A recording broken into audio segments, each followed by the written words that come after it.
Dam దగ్గర నీళ్ల కోసం ఎప్పుడు కొట్లాడటమే జరుగుతూ ఉంది. దాదాపు 3 సంవత్సరాల నుంచి చూస్తా ఉన్నా. కానీ ఈరోజు దౌర్భాగ్యం ఎట్లయిపోయిందంటే ఈ రాజకీయం జర బంద్ చేసుకోమని చెప్పాలి కాంగ్రెస్ వాళ్ళకి. మీరు తెలివి లేదు ఎట్లా, మీకు నీళ్ళ గురించి అవగాహన లేదు ఎట్లా, మీకు కనీసం అధికారులను అడగో లేకపోతే స్థానికులను అడిగితే ఎవరో చెప్తారు ఎట్లా నీళ్ళు వస్తాయి, ఎప్పుడు వస్తాయి, ఏం చేయాలంటే తెలుసుకునాలి. నాకు తెలియంది తెలుసుకోవడం తప్పు లేదు సార్. కానీ మాకేంది వాళ్ళు చెప్పడం, మీకేంది వాళ్ళు చెప్పడం అంటే మీ గతి గాడికే ఉంటుంది. భీమా కింద కృష్ణాల ఎన్ని లిఫ్ట్ ఇరిగేషన్లు ఉన్నాయి చెప్పగలుగుతారా కాంగ్రెస్ ఎవరైనా? అది లేదు, నా ఇది లేదు, నీళ్లు లేవు, ఏమి లేవు, వాళ్ళు ఇష్టరాజ్యం ఇది అంటే రైతును ఎక్కడ తిరిగి తొక్కాలి. ఇది కాంగ్రెస్ వాళ్ళ తత్వం ఇది. ఎందుకంటే ముఖ్యమంత్రి రైతు కాదు కదా, ఉన్న ఇరిగేషన్ మంత్రి కూడా రైతు కాదు. వీళ్ళకు రైతులైతేనే బాధ తెలుస్తుంది.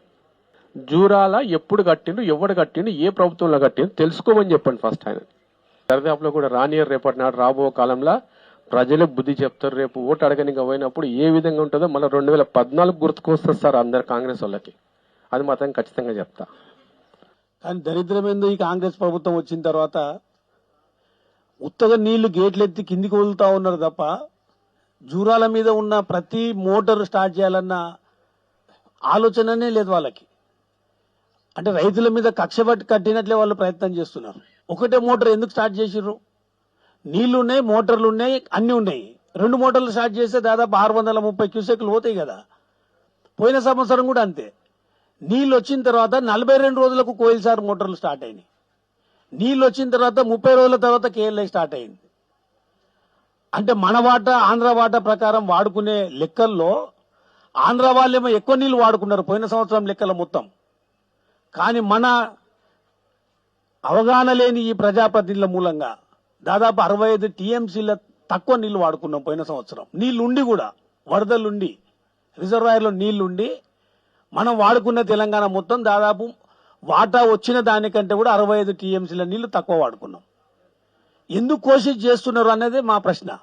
ఎందుకు ఈ కక్ష చూపిస్తున్నారు? ఆల్రెడీ రైతులకు సుక్కలు చూపిస్తూనే ఉన్నారు గత 3 సంవత్సరాలుగా.